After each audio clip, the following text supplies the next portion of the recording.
Hi there, Sagittarius. Thank you for joining me for your weekly forecast for week commencing the 11th of April. You are often a free spirit and often have a love of freedom.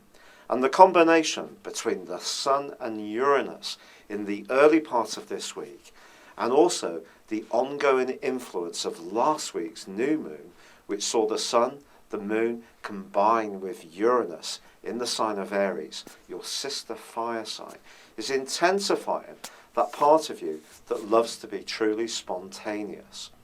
However, there is another link emerging this week which is going to require some care.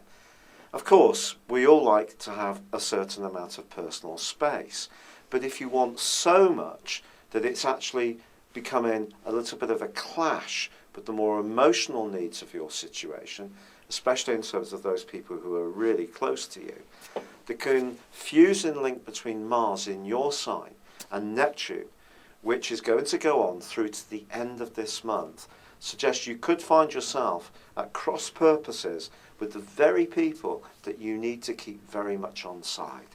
And that's the people who provide or help to provide the support systems, the basic foundations of your life. That could be family members, it could be who you live with, it could be your extended family. But keeping those people in the loop, yet at the same time retaining that love you have to do your own thing, is going to take some care. Because when Mars and Neptune clash, they do create a lot of confusion. And that confusion can even see us kidding ourselves about our own reality. Neptune has a wonderful habit, particularly in clashes with Mars, of distorting reality to the point that we can actually end up saying things that are simply not true, even if we think they are at the time. So if you can step back a little bit and be rather, it's certainly going to help. Now there is a fine link this week between your ruling planet Jupiter and Mercury, the planet of communication.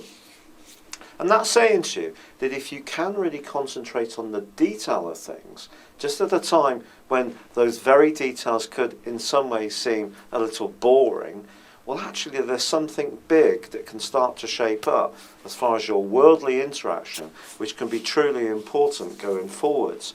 There's going to be a repeat of this influence in the early part of May and also through to the middle of that month too. So when it comes to your more professional interests, showing that extra bit of self-discipline and realising that there are going to be times when you'll need to fit into the structures that other people expect you to adhere to is going to be key. So I think this love you have of freedom, which is something I can truly relate to because I have two key planets in Sagittarius myself, it is something you just need to balance against the other areas of your life, but particularly your emotional situation. Now, right at the end of this week, Mars also slams on the brakes. Now, when Mars goes into a retrograde, like it does now through to the end of June, it can affect our drive. And because it's in your sign, your desire to do your own thing, to be more individualistic is going to be very strong.